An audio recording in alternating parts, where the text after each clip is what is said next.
Priest. Well, speaking of commercials, Priest, did they ever put you in a commercial like down there in KC when you were balling? Yeah, yeah. You talked about pizza, man. I was a Papa John's guy at one point, talking about come get your Papa John's pizza, You rocked a Papa John's commercial? Okay. Yeah, that was really big, and they were putting up a number of stores there in the Midwest, and so that was one of the commercials that I jumped on. A few other things I did. One of my commercials that I did, can't even remember exactly. It was an NFL commercial that we did. It was my first time going to Toronto. I was there no more than maybe about 24 hours. It was like, never been to Toronto, wanted to see what it was all about. I had a work visa, a work permit to go into Toronto to work. And literally I just went in, shot the commercial, and then, came back to the States. So missed that opportunity to find out more about Canada. You know what I'm saying?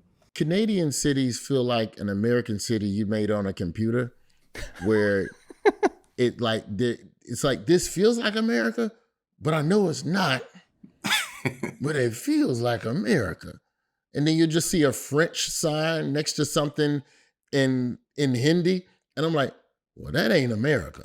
That's right. It's so much more cultural than the States, but like in the architecture of it, it just looks like, because like there's this, I forget where it is in Vancouver, but there's a stretch of Vancouver where they pretty much shoot every car commercial that airs in the States, because you can have mountains, there's beach, you can have city metropolis with big skyline. Like you can get like 5 different versions of America based on which way you rotate the camera at this spot in Vancouver. I'm like, that's always the thing I've always found interesting about Canada. It's just how much it looks like America on a wide shot, but then when you really get into the streets and everything, it's like, oh yeah, y'all, this is different. It's starting to look familiar. That's why they shoot a lot of movies up in Toronto, Vancouver, because it looks like a city. And you're like, is that Cleveland? Is that... Yeah, but does that eat at you as an American though? Like there was this show, was it Rookie Blue? There was a cop show that shot in Vancouver, and you're just in the background. You trying to play guess that city? Yeah. I can't guess it. It's like, damn, what is this? Yeah, it's Vancouver. That's Vancouver, man. You can't focus on it. They're like the referee of cities. You don't know they're there until they make a mistake, right? Yeah. That's right. Let me tell you this, Mark. Man, I've been trying to get into this, and we've talked about a number of things, but I'm an Audible guy. So when I think about reading a book or picking up a book, whether or not I'm going to get it in person, how am I going to read this content? And generally, I like to just listen to it. So thinking of that, man, I just recently downloaded a book here. All right. And, what book would that be, Priest? Yeah, what book would that be? Look, Roy, I want you to tee this up, man, because I want to make sure that we jump into that book a little bit, man, because it has some interesting chapters, so to speak, and it definitely resonated with me on a number of different levels and stuff like that. So I'm gonna tee you up, man. Tell us a little bit about this book that you just had put out. Yeah, The Man of Many Fathers. It's out now everywhere, hardcover, audio, but my son was born in 2016, and you start kind of doing an audit on yourself of what you're going to be as a man to this child. But you can't do an audit on yourself without thinking about what was your father to you. And then that's when for the first time, I started identifying some of the gaps. Of course, so for reference, I'm my mother's only child, but I'm the 9th of 11 children. Okay. So my pops had a family across town, the whole 9, and that left a lot of lacking in the home.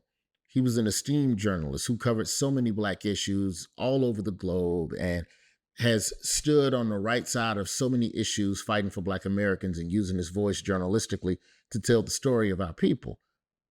But also sometimes he didn't come home at night and didn't pay a bill. So I would have to go and work to pay that bill. And so when he passed at 16, what I was left with, without knowing it at the time, was this desire to innately gravitate towards other men that were within my orbit. So when I have my son, I look back at everything that I've become and start sorting through, well, how did I become that? And so many of those stories were not connected to my father. So I wanted to start putting down why I have these value systems. And the more I wrote for my son, the more it felt like a book. And so that was the jumping off point. And I think the thing that I didn't realize I was going to discover on the way was how important it would be for me to forgive and let go of whatever I did not get from my pops. Mm-hmm. Yeah, And that's absolutely. hard. That's a hard thing to sit and accept and process. But the only way to be better is that you have to let go of that rot. You got to cut that bad apple out of your emotional bunch, man. And so thankfully I was able to do that. And I just put a book together, and at some point, early 20s, mid 20s, it'll make sense for him to read. Not yet, though. Yeah. Roy, one thing that really stood out to me, and you're kind of talking about it right now, you talked about how you were able to get to that point was it took time. You had to take some stillness, be still for a second, and then you were able to figure things out. Elaborate a little bit more on that line, because I remember reading that and listening to that on the book. You have to sit for a while and just acknowledge who you are. In order to be better for your children, you have to acknowledge your good parts, but to identify the good parts of yourself, you have to identify the bad. And you have to do the same with your parents as well. And so for me, it was very much as it was about writing, it was also taking a break every now and then, just going, oh, damn, Mm-hmm. is that why I'm like that? So then it's this weird journey. Like, I feel like we're the generation now where if you're blessed enough and wise enough, you can identify what you should be doing better about yourself. I don't want to say what's wrong with you, but man, I wish I wasn't so independent. It's okay to need people. That's something I struggle with immensely. Now, how do I struggle with that while also building something and an interaction and a construct for my son where he knows it's okay to ask for help? It's okay to do things together. You don't have to go through this world alone. When I'm still coping with that, Mm-hmm. how do you educate when you're still healing? And I don't think I necessarily have the answer for that. I don't think the book answers it, but I think the first thing we can do is be self-aware that by doing an audit on the people and the incidents in our lives that gave us our value systems. And that's essentially what the book is about.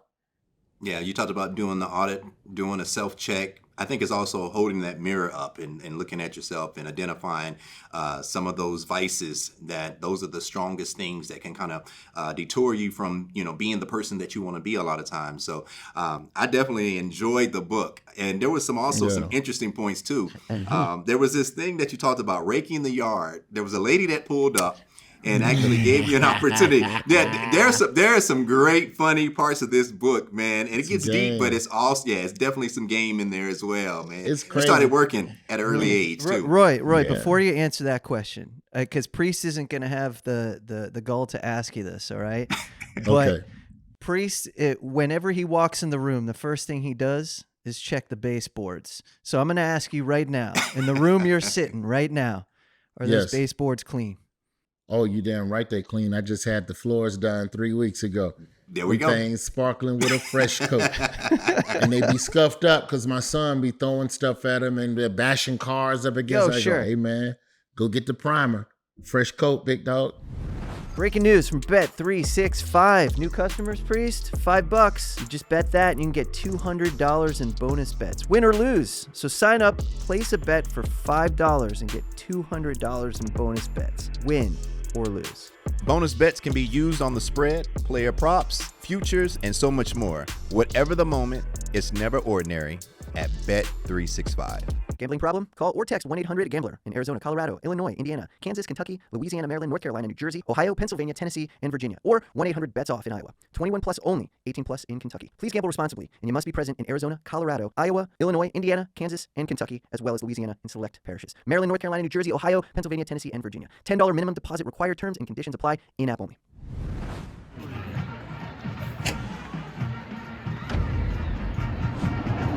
This has been a Playmaker production.